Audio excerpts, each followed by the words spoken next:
My name is Mike Goya. I am the interim police chief right now, and we also have Sergeant Lingsworth, who is going to be interim lieutenant very shortly as soon as he gets appointed to that. And we have the town administrator, Heather Jewitz. And we're going to start with Heather talking today about the Code Red and explaining what that's all about. And I will do a segment on winter preparedness for storms and different types of those emergencies. And Sergeant will talk to you about crime prevention and latest scams out there and other things to be aware of. Okay? Can I just interject real quickly? We're going out of order on the agenda just a little bit.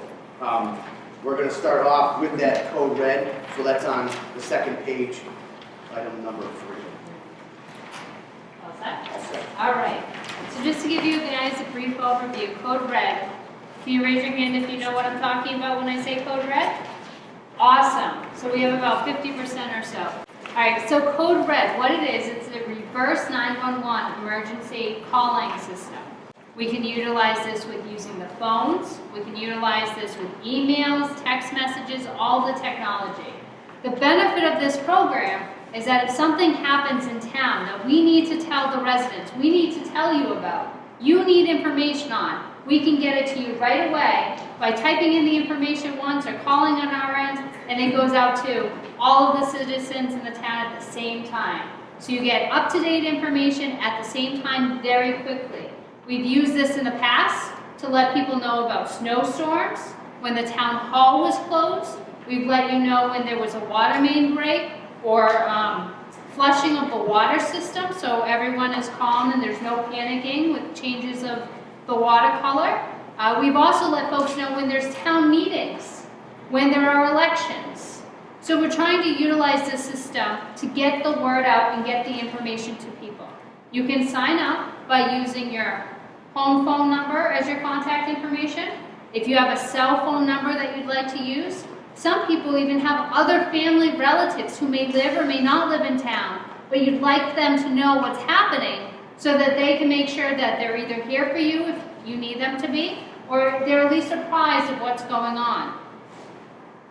If you're interested in the program, there is a sheet of paper at the back of this. It looks like this, that you can fill out. If you're already getting phone calls and information, you already heard my voice numerous times on your phone at home, then you're probably all set. If you're not sure, if your information changed, if you moved, take a few minutes to fill this out. If you'd like help, I'm sure Nancy's willing to help you. Anyone in this building would be more than happy to help you fill out this form. Does anyone have any questions? Everyone's all excited we're going to be signing up for Code Red?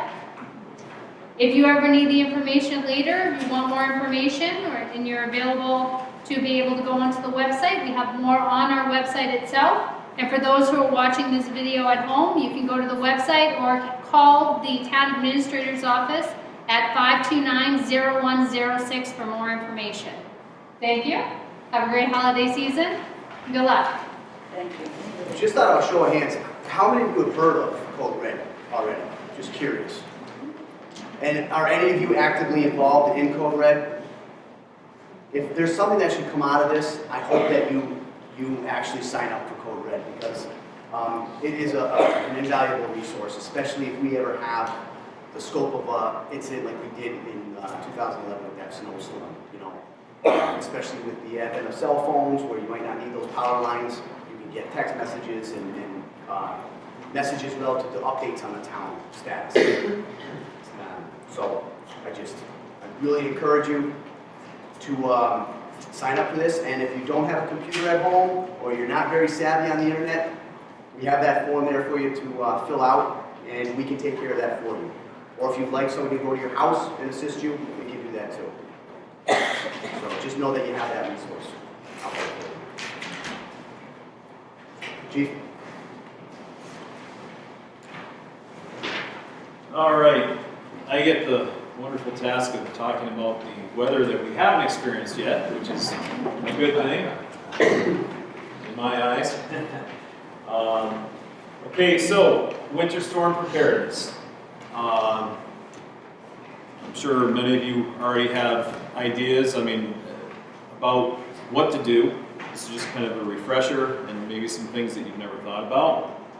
But the first thing is we suggested all hazards emergency kit.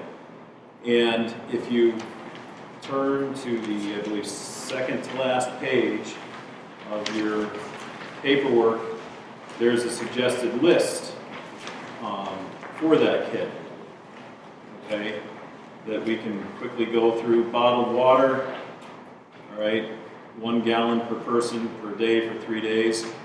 Canned goods, non-perishable foods, particularly those that we don't need to cook.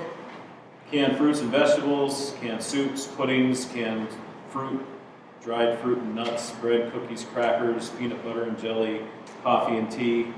A manual can opener, or one that, at least have that. You might have one that has a charge in it if it's a rechargeable one, but if the power's out for a while, that won't work for after a while. A radio, powered by batteries. That way you can hear what's happening with the weather and the news.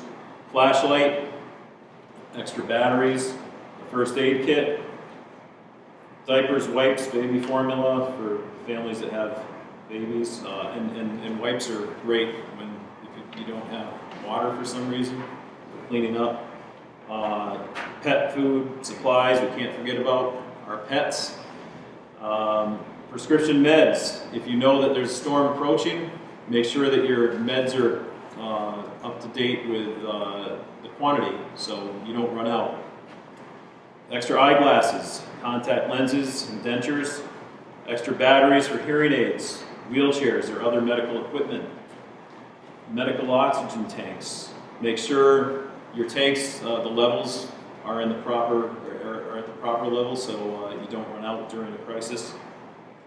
Whistle, something to signal for help. If you've fallen, we're going to get into that also. Moist towelettes, garbage bags, soap, sanitizer, other personal hygiene items. Wrench or pliers to turn off utilities, watch or battery-operated clock. Copies of important documents and IDs, cell phone and charger. Also an auto charger, so in your car, you can have a charger in there. If you don't have power in your house, you can go out and charge your cell phone from your car. They also sell portable chargers that are, if you know a storm's coming, you plug them in, they charge up, and then you have a power bank that you can put your iPad or phone into that, and they start anywhere from $12 to $13 all the way up to $100, depending on what you're looking for, what to power up. And you can get several charges out of many of them, but you can read about them, Google them, and make a decision on what you'd like to buy. But they're a great thing to have because you don't have to go out to your car. You can just charge right from inside the house.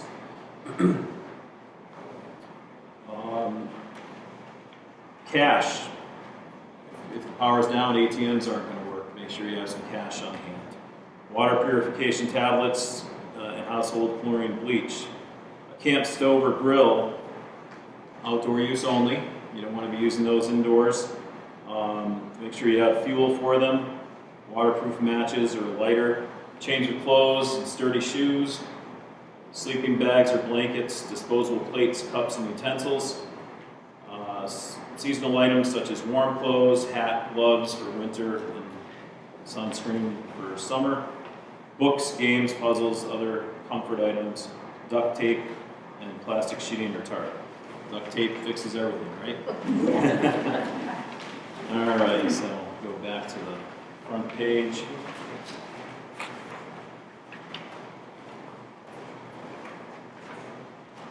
So if this is going to be an extended incident where the power is going to be out for a while, you might want to request to be checked in on. Family members, friends, have somebody that can check in on you to make sure everything's going all right.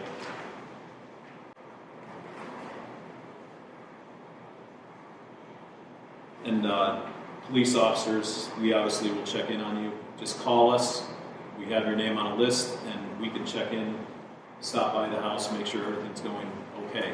If you don't want us to stop by, give us your phone number also, we can just call. Another thing, have a cooler available to you and your ice packs all set in the freezer. So if you do lose power, you can grab those ice packs, put them in that cooler. If you have medications that need to be refrigerated, that would be great. You know, everybody here knows your refrigerator will stay cold for about 24 hours without power. Everything should stay put.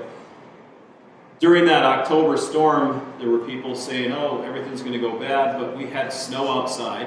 So you have to, you know, sometimes go, oh, well, that's great. I can put snow in a cooler, I can put my things, or I can bring items that the animals aren't going to get into and put them right in the snow. An instant cooler, nature's cooler. Fill your bathtub, sanitation only, okay, just for, and fill spare containers with water. You don't want to drink the water out of the bathtub, that's why you want to have your bottled water.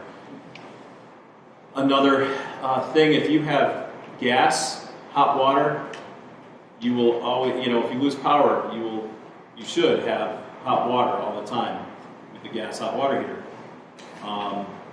You can always fill your tub. You can always fill your bathtub with hot water, and that hot water will give some heat off if you don't have heat in the house. That's something I found out a while back that I never even thought of. But just fill the bathtub up with hot water, and it'll give some heat off into that room and the surrounding area. Keep yourself warm. Have a prepared and stocked emergency kit. Anybody who has life support, medical devices, prescription dependent, oxygen, insulin, dialysis, notify local emergency services, fire department, EMS, the police. We should know about that because if we do lose power, you're going to need assistance if you have those types of needs. Ensure that your carbon monoxide and smoke detectors are functioning properly. Make sure you have spare batteries for them. And we kind of touched on this already, but fully charge all electronic devices, your cell phones, your laptops, tablets.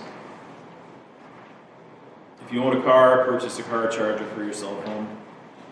Ensure that you have sufficient heating fuel available, gas, wood, oil, pellets. The impending storms, make sure your oil tank is full, or that you have, if we lose power, that won't help you. But if it's just one of those heavy snowstorms, we don't lose power, you know that you're not going to run out of heat.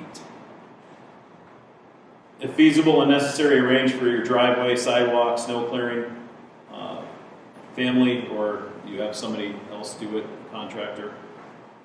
Have communications planned with family members or neighbors and schedule check-ins, call-ins. If you have a fireplace and you haven't used it and you're thinking, I'll use my fireplace if I don't have heat, make sure that you have your fireplace checked before you use it. You don't know what could have happened over the summer months. A nest could have been built by a squirrel, things could be blocked, creosote buildup. You want to make sure that you don't have a chimney fire or that the smoke starts backing up into your house when you light it. So have your fireplace checked. All right, during the storm, remain indoors if possible. If you go outside, bring your cell phone or your house phone, you know, the cordless house phones, and wear adequate thermal protection. You might have to go outside to clear the exhausts on your house if you have gas or any type of vents from the buildup of the drifting snow. You want to prevent your CO poisoning. Be cautious when shoveling snow or overexertion. Okay, we all know that that can lead to a heart attack. Pull back, you fall, now you're down on the ground. So another reason why you want to have your cell phone with you or one of those buttons to alert if you do fall. Dial 911 at any time. If you feel there's an emergency or you need anything, we're happy to help. Don't ever feel like you're bothering us for any reason. Call us no matter what you need.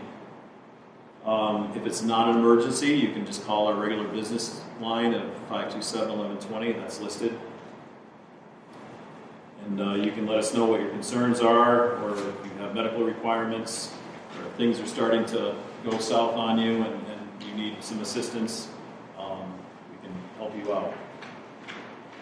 Drive only if necessary.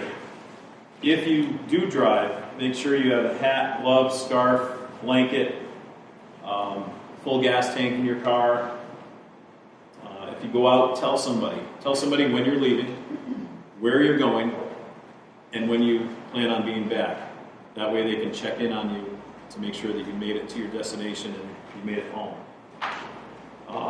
Have your cell phone with you, shovel, sand, cat litter for traction if you do get stuck, flashlight, first aid kit. If you get stuck, you can call the police department also, and we'll assist you out there. You know, there's no sense in exerting yourself and trying to shovel yourself out, and you know, we'll assist you. Be aware of down power lines, your surroundings. If you go out to check on your house, clear that vent. You want to make sure that power lines are still intact and there aren't any on the ground around you. A power line that is down might look like, you know, oh, it's not sparking, there's no arcing, there must be no power. I have no power in my house. Well, the lines definitely could be active. They don't have to be arcing or sparking. They can just be dormant. And when you make contact with them, you can get electrocuted. If you do lose heat, seal off unused rooms with towels. Close the doors, put a towel under the door. And at night, cover windows with blankets. So daytime, you want the sunlight coming in to generate the heat. Nighttime, blankets, shades, draperies, whatever, just to be able to pull the heat in. After the storm, if possible, stay off the roads until the snow is cleared. Snow shoveling and overexertion, which I already spoke of, have somebody lined up that can help you, so you're not out there trying to do that. We don't want to see anybody get hurt or have a heart attack. Make sure that de-icer is put down to minimize ice. You don't want to fall. If you do go out, walk slowly, take your time, have decent footwear on, maybe something that's got some traction to it that is going to be an anti-slip type footwear to help prevent you from falling. When you go out after the storm, you're going to want to check your exhaust vents again, knock down any buildups of the wind, the drifting snow, and that's pretty much for what I have. Anybody have any questions in regards to the winter weather that's going to get to us eventually? Maybe? Yes. I'm going to deviate, but it was something I Sure. saw on TV that I would never have thought of. And they were talking about how secure we keep our doors. So I call the police department and I say, I'm not feeling good, I need assistance, Mhm. and then I collapse. How do you get into the house? If your doors are secured, well, we would make entry. If we had to break the door in, we would do it as we'd get in there with the most minimal damage that we would have to do. But if you collapse, that the paramount is your safety. So if we have to kick a door in, if we have to, we might try some windows if a window's not locked. But we will get in. There are tools also to minimize the damage rather than just booting in a door on you. There's tools that we can minimize some damage. But we will get in, but everybody's safety is paramount versus something that can be fixed. And what about if, I have a keypad? Mhm. Is there a secure place where that information could be stored? You're saying so we would have access to the keypad? You could have family, you could tell family what the code is, neighbors. If there, you could tell us if there's something, you know, a pending storm, or you just want us to have that, we can put that in our computer under your name. So, Yeah, interject. yeah, sure. We have a computer system, in our record system at the police department. We can enter anybody's information into that record system, and there's a notes section on that. And we actually have people that are in similar situations where there might be health issues, where we, in the notes section of that, and it's private, it's only within the police department. In the notes section, we actually have, the key is located underneath the window, it's underneath the mat, or the code is 1, 2, 3, 4, or notify they give us a contact number for a family member. So there are ways to mitigate potential damage if that should occur. It's just, and we'd be happy to take any information, you want to give to us. We can enter, we can make, if you're not in our system already from a previous call, we can enter you into our system, and the dispatcher can pull that right up. And all we have to do is ask the dispatcher, check the notes, do we have any information on the security of the house, can we get in? And they do, and we actually have done that in the past. And if you know, if it's a call where you call, I'm not feeling well, we get there, and now we can't get in, and there is no information, then we're not gonna wait for, you know, a long time to find out who has a code or whatever. We'll get in the way we need to. We'll try to squeeze through the smallest window. Yes. A couple of years ago, Sergeant Willie Brill proposed setting up zones or neighborhoods whereby people would volunteer to check on people living alone or elderly or sick.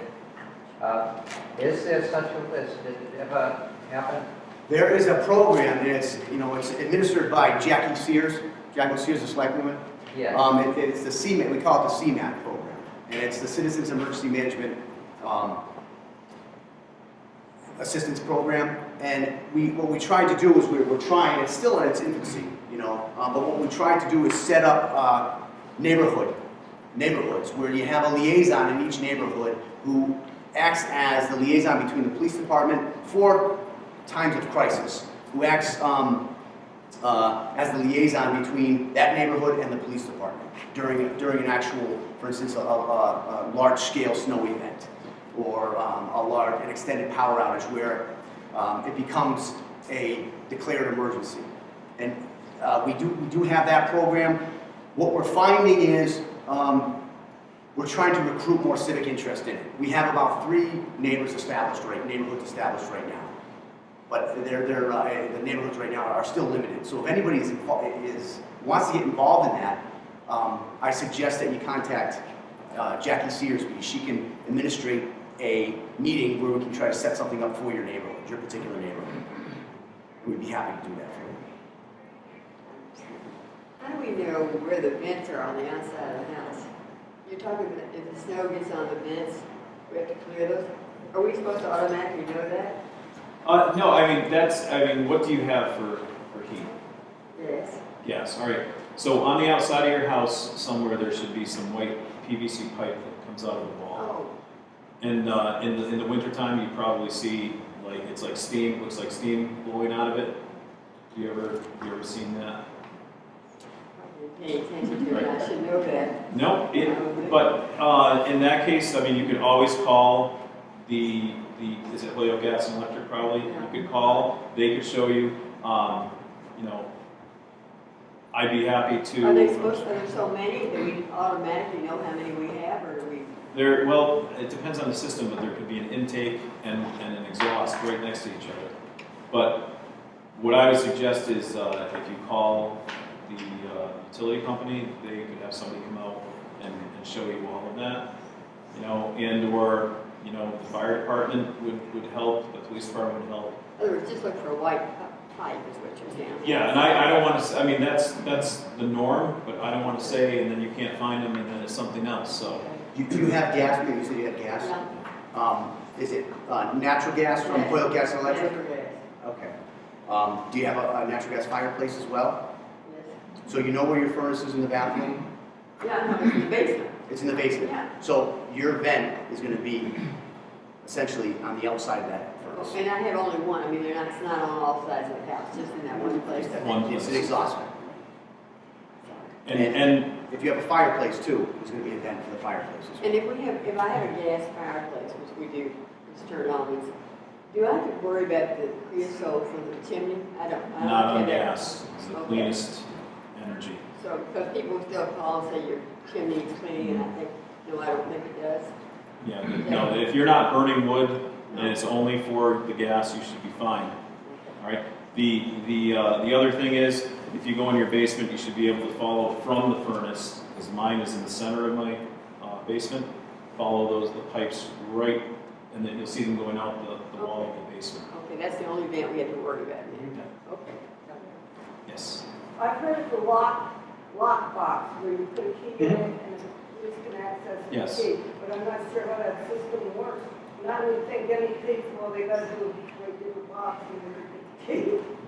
I mean, that's always, I mean, it's a heavy duty metal box, and that would be something that, once again, we could put in our computer with what the combination is to get into that box.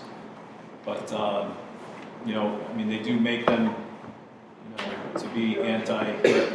I'd recommend it, because if they can't get into the box, they're gonna kick your door open anyway. Yeah. You know, and we'll go over that, in my segment, we'll go over the crime trends that are going on, in particular breaking and entering. A couple of things I just wanted to touch on was, everybody knows the difference between a watch and a warning for weather, I take it. Does anybody not? I mean, a watch means that the conditions are favorable for the possible event to happen. Warning is pretty imminent, it's gonna be happening, you know, within a short time, within a few hours. And then the 211, that's on your front page, number 2, winter storm preparedness, it's a short way down, I didn't touch on that. 211 is a free confidential number that you call, that's sponsored by the United Way, and you can get emergency information and referral service from that number. And there's a menu, when you call it, there's a menu that it will give you for what you're looking for, and you just punch in the extension, and you'll get what you're looking for on that. Okay, so 211 can definitely give you some good information. Anyone else? Yes. I just want to say that I want to thank the department for having that follow-up for checking on seniors. I had my mom at my house during one of the storms, and she must have me listed as the contact person. I got a phone call saying that officers had been to the house, they couldn't contact her. Did I know if she was okay? So I'm guessing that maybe you want people, I didn't realize that was something that, you know, I should have maybe called the police department about and said, I've got her. We don't need to spend time looking to find her.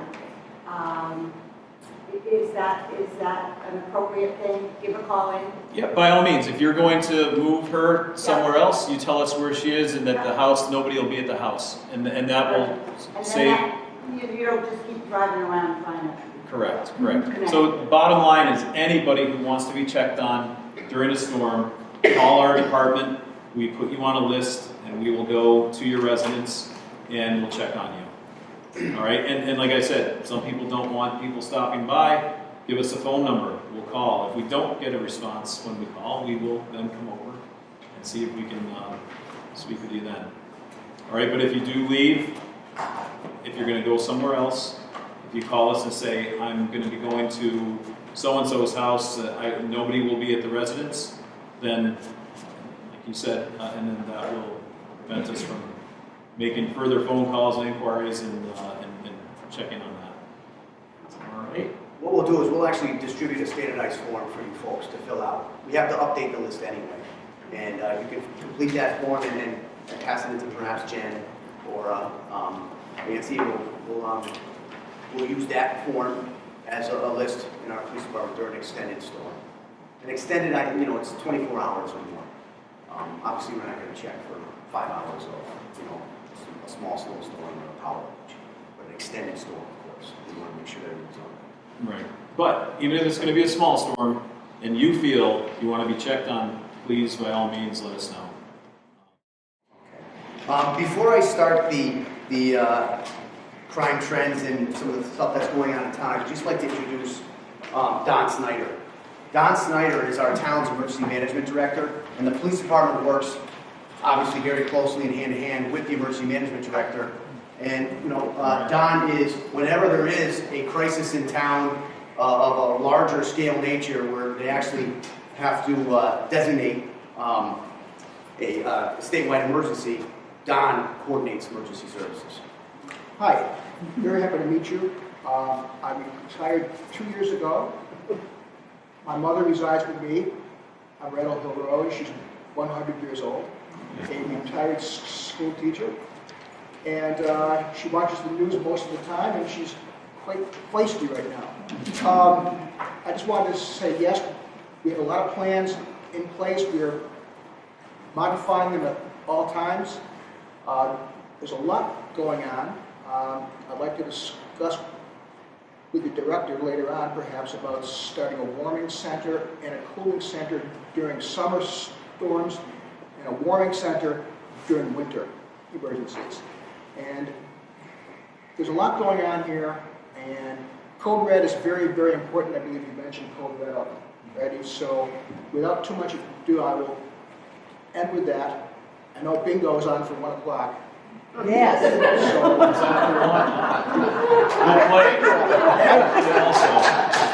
Also, one other thing I just want to add before the Sergeant takes over. I've been in talks with Chris Geffen out of the DA's office, and she is one of the people in charge of the Triad program. And I know that we had it many years ago in town, and I am in the process of starting that up again for Southampton, and that will be coming shortly. And as you can see, there's a lot of issues to talk about, so I think that the program coming back will be a great tool for all of us to get on the same page, having law enforcement and seniors working together. Okay? Thank you. I'll make this as quick as possible so you guys can start your bingo. What we're experiencing in town, that I want to reduce the victimization as much as possible. Identity theft, we get complaints of identity theft. There's walking complaints, there's telephone complaints. It is the most current crime trend that is it's very hard to solve, but it's easy to prevent if you can prevent it in certain circumstances. But let's start off with just some of the phone scams that are going on. I'm sure you've all gotten calls right now, or you have gotten calls from people that you're not familiar with, organizations that you're not familiar with. I don't know how many people have gotten a call from IRS saying they haven't filed their taxes. I have. My name's Ian Illingsworth. I got a call from Ian Illingsworth. I don't know how that happened. And unfortunately, people are falling victim to these scams. So I just want to, the information I want to impart to you is very simple. Never give any information over the phone. If anybody is seeking money on the phone, or they say you're going to be arrested if you don't comply, they're lying. Anybody that is asking for, or that you're delinquent in payment, they're lying. These people are trying to get your money through wire transfers, and if they're asking you to send money via Western Union, they're lying. Before you send any money or take any action, I just asked, and if you're concerned, I ask that you please call the police department so we can verify it for you. There's a disturbing trend where people are calling up and they're saying, or they're either emailing or they're calling saying that your relative is in trouble, they need money immediately. This is an email that my father-in-law received, and what they did was they hacked into their computer, got all of their contacts, and sent it to them. So they knew my father-in-law's niece's name, and they, under the pretense that she was sending him an email that she needed help because she was seriously injured, rather, in Italy, and to wire money. Fortunately, he was wise to it, but we have people already fallen victim to that. That has happened. One woman, unfortunately, She got a call from somebody, it was a scam where they said, your daughter's in an accident right now, I want money, otherwise I'm going to the police, whatever it was, and she provided money. So they didn't go to the police. They presumed, they gave the assumption to the victim that your daughter was in trouble and she would get out of trouble if she gave the money. And this person fell victim. So if anybody calls you, emails you, or even shows up to your door, and we'll talk about door-to-door solicitation in a moment, and they're asking for money, I just ask you to not do it without verification first. And it's easy to verify. You can simply call the police department. With solicitors in particular, my recommendation is this. For solicitation, you're required, unless you're certain organizations, you're required to register with the Attorney General's office. And 95% of the people that are soliciting in Southampton, that are going door to door asking for money, are fraudulent. So please, again, do not give money. Of course, if your a Boy Scout shows up at your door, you know that's legit. Or a Girl Scout, or some of the athletes from Hampshire Regional High School. I'm sure you recognize that. But when somebody comes up and says, I'm selling magazines on behalf of the veterans, and I want to, and your money is going to contribute to a care package, you might be interested, and perhaps some of your money might be contributed to a care package. But first you want to verify whether or not they're registered and they're legit, because some of it might not be. And then others, as far as the profit and the proportion of what goes into the care package, $45 goes to that business, $5 goes to the care package. So they're, in essence, they're implying that they are telling you the truth, that they're purchasing a care package, but your money's not going to that care package. Is phone solicitation. There's often a scheme that goes around about providing money for your local police department. We'll let you know if we're asking for money. It's not us. Okay? We give you enough. We just asked for it at the town hall. That is one of the things I just asked. Do not give out any money to anybody without first verifying. If you're interested and it's something that you want to contribute to, you simply say, please give me your contact information. I want to verify this information with the local police department, with the Attorney General's office, and then provide whatever you want to provide if it's legitimate. Our friend had a call, they said they were the census, taking the census, and they started asking them questions, which you answered, and then at one point you just hung up on them. Yep. But that's just another scam. It's a scam. I guarantee you, anybody asking personal information, especially this day and age with the amount of identity theft, it is a scam. Do not do it. Just hang up. Social security numbers, never, ever. But They start asking for that. The current one, the most popular one, is the IRS one. Somebody call up, they place fear in the person that they're going to get arrested in 24 hours if they don't provide money based on delinquent taxes, whatever it may be, and people out of fear do it. So, and we've had victims of that in Southampton. So, again, please just use your police department as a resource. Just call us. There's nothing that you can't say, I'll get back to you, give me your contact information, I'll get back to you. As soon as you ask for the contact information, I hang up on it. And we can verify anything for you. We've had, I'm sorry. Yes, there's another scam too, very close to us. Westview, when I Stop and Shop, my sister, she's 86 years old, sitting in her car on a rainy day, door's not locked. And she saw a young man going back and forth about the third time, looking back to the car, and opened her door and asked her if she was in trouble and needed help. And she says, no, I'm waiting for the rain to let up, so I go get my groceries. And he said something else to her, and I gave it, and she said, and she turned her head for a second, anyways. And she said, so shut the door. And when he did, she hadn't realized he had already grabbed her purse. And so she got into Stop and Shop. She's a very good woman, she's very hard and walked in there, really tired of her. And then we called the police department. It's the second time it's happened. Warning, ladies, when you're driving on the road or you're parked in a parking lot, your car locked until you're ready to get out. And be where there's people. She was parked on the side of the building where there's not many people. Very good I point. told her, Be out in the never open. do that again. Lock your car and keep it locked. Yep. Excellent point. I'm glad you shared that, because that's important to know, because we had that happen at Big Y. She did get it back. I got a phone call from a fellow named Chuck. He is a street walker. I've seen him in Westwood. He also goes to the seniors for his lunches. And sometimes I see him help out the kitchen, to clean up after. Very nice gentleman. He has a backpack on his back all the time. He got me a rest of the post office. He said, I know the money's gone, but he's a nice person. I'm he's not that bad. So we did get the first back. Other than that, we just closed every door right away. They didn't get it else. Right. Just the cash. Can I touch on that? Sure. When the sergeant said we had that happen at Big Y, what was happening, and something to, at Big Y in Southampton, what's happened there was people are pushing their cart.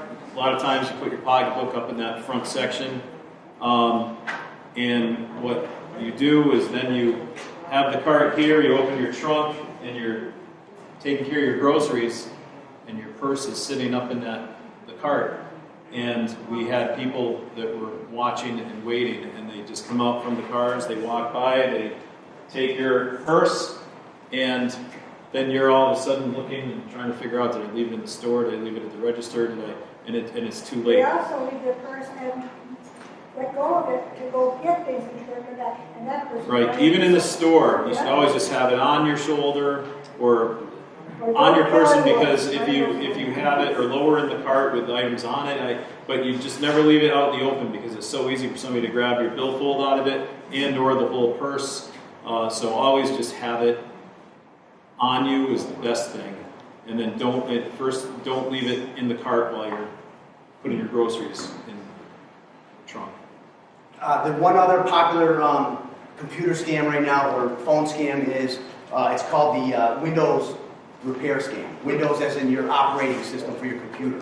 So if any of you have a computer, maybe you don't even have a computer and you're getting phone calls, somebody will call up, say they're working for a particular computer company, maybe it be Dell, Apple, whatever it may be, saying, we're recognizing that you have a defective or an issue with your computer.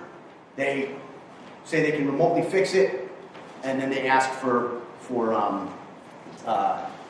payment as a result, and people have given payment for it, and there's no problem with their operating system. However, as you know, depending on your computer and how much you get it cleaned, that happens all the time, where your computer gets a bug in it, and you think that maybe this is legit. It is not legitimate.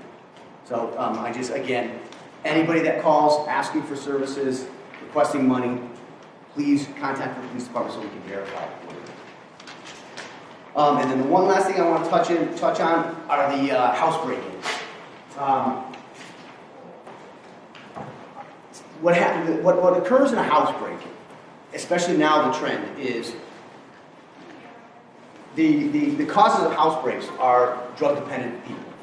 And with the large-scale heroin abuse, there are a lot of house breaks, and they're looking for quick money in exchange for heroin, whether it be money or property. Jewelry, they're looking for medication, anything easy that they can go to Holyoke, Springfield, or any of the cities where they can possibly pawn this information, pawn the property, or just exchange it for the drugs themselves. Most of our break-ins occur on the southeast or southwest side of town, Westfield and Holyoke borders. Not to say that they haven't occurred in other places. However, that's where most of them statistically are occurring. And this is what occurs. There's usually at least two people involved. One person drops them off at the house. That person knocks on the door. If nobody answers, they force their way in. They force their way in. The last one was with a pry bar. They just popped the window and broke the locking mechanism on the window. Typically, and most common, they just kick the door right in. They'll go behind the house, whatever it is, where they're not seen, and they just give the door a boot, and you'll come home and you'll find the door off the hinges, or you'll find that threshold broken where the locking mechanism is. You know your house has been broken into. If you're home, answer the door. Because what they do is, people don't want to get in trouble. So they don't want to break into a home where somebody's home. So what I recommend is, they knock on the door. For some of you don't know and you're nervous about answering the door, by all means, say you'll be right there, dial 911. We'd be happy to come out and check on this person, especially if he's not legit. However, if it's something that you feel comfortable with, answer the door. They're going to give you a bogus answer, or a bogus reason as to why they're there. The last one that I can recall where somebody answered the door, they said, "Oh, I'm here to buy the generator." And the guy was like, "I'm not selling a generator." This person happened to be my friend, and I will never let him down on this one. He knew that this was something. He knew that something was amiss here. He knew that he was targeted. His daughter, in the other room, snapped photos of the car, and he didn't even get the car information. She knew something wasn't right, and we missed them. We missed them by this much. And so to this day, I still give them a hard time for that. However, they left, and they go find another house, and that's what they did that day. They'll find another house. So, if you're not home, this is what I do. I turn my radio on real loud. It doesn't draw a lot of electricity, and it gives the presence that somebody is home. They do not want to break into a home where somebody's there for fear of getting caught. Okay? So these house break-ins during the day, they want homes that are vacant. Nobody's there, so they can just go in, grab what they want. Then they call the person, or they text them, "Come get me." They stand by side the road, their ride comes, grabs them, and then they leave. And that's what's occurring. So if you're inclined to do this when you're not home, I suggest just turn that radio on nice and loud, give the presence that somebody's home. They're going to think twice before kicking your door open because they don't know who's behind that door. They think that somebody's there. You're knocking on the door, they might not. They might think, "Oh, they can't hear me, but somebody's home, I'm going to go elsewhere." So that's just one preventative measure. And those are for break-ins that are during the day. And that's where a lot of these break-ins occur. Nighttime break-ins they don't really occur in homes that often. They occur in sheds or they occur in businesses. Again, the criminals don't want to get caught. They're going to go where nobody is. No confrontation. They don't want the confrontation. Howard. Any questions on that?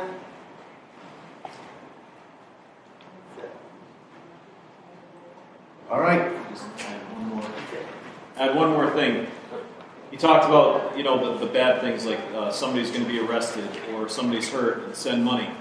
Also, the things that are too good to be true, like you're going to get a new car or you're the lottery and you have to send a certain amount of money to cover the expenses of having the money wired to you. Do not fall for that either. You're not getting a new car and you're not winning the lottery. I had a woman a couple months ago had a letter from Publishers Clearinghouse, and they wanted her to, I'm sorry, it wasn't a letter. She had given me the phone number and everything, but they wanted her to give all this information, and they were going to wire her winnings. I called Publishers Clearinghouse, and they said, "We never, ever do that. We don't do things by mail. If you win, we will be, just like you see on the commercials, balloons and flowers and the big cardboard check. They will show up to your house. So don't fall for those phone calls or through the mail, Publishers Clearinghouse saying that you've won and this is what you need to do. It'll all be in person at your door." Okay, so too good to be true, it probably is. And if you want to look into it, we can look into it for you. If you feel that it might be something that's true, we'll look into it. If it is, good for you. But if it's not, we're going to thwart that crime and them getting your money. On Code Red, one of the things, Code Red is that phone system where you can all be notified of an emergency that Heather Woodward spoke of. If you had children in the school system and you had ConnectEd where you got phone calls relative to school cancellations, it's the same premise. Except we'll distribute emergencies, maybe even crime trends in Southampton for you to be aware of. On that sheet and that page, that last page with the sign up, if you want us to assist you, there is a block that says, "I have read, understood, and agreed with the terms and conditions of this," and it says circle yes or no. The terms and conditions are 25 pages long. I printed them out. You're here if you want to look at them. what we do is if we assist you, we're not going to, there's a privacy notice. We're just going to check off privacy notice that your information will not be distributed, okay, to clearinghouses and so forth. They're not going to sell your information. But I felt it an obligation of mine to at least provide you with those notices, should you want our assistance in this, and if, you know, we can just have a location in the senior center for this, so if you want to do it, you can. I signed up for it.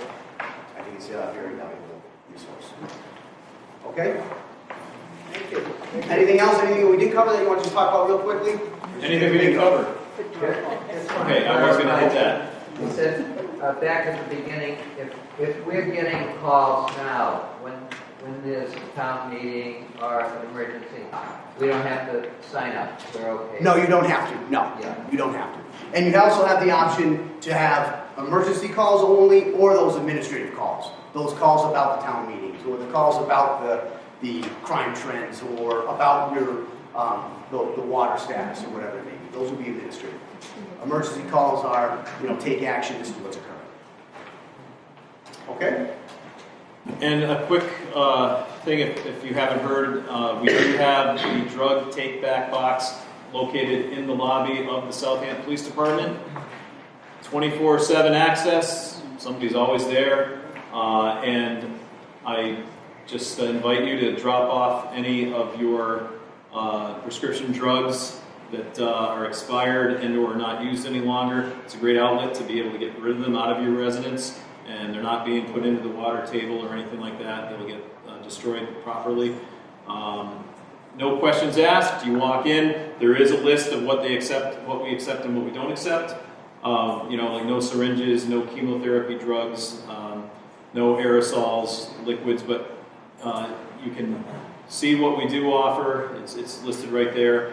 You just drop them in. You can peel off the labels if you don't want people, you know, nobody's going to be looking at them, but just to, for privacy issues, rip the labels off and or use a black Sharpie, scribble out your information. And I think it's just a great thing for the community that we can offer everybody to be able to get rid of those unwanted medications. So feel free to come by and drop your drugs off. Be on the lookout for 2 forms that we'll bring back here. One of them is to sign up if you want checks from the police department during any extended emergency. And the other is if you want information as your key location or house entry entered into our computer system. So in the event that you are injured and you can't get to the phone or you can't get to the door, we can maybe mitigate that damage. It's entirely up to you. We have that available and we certainly would use it. Okay? And we'll have those forms for you to fill them out, and you can give them to the coordinator or Jen, whoever it may be, and she can get them to the police department and we'll enter them into the system. Okay? Thank you. Thank you. Have a great day.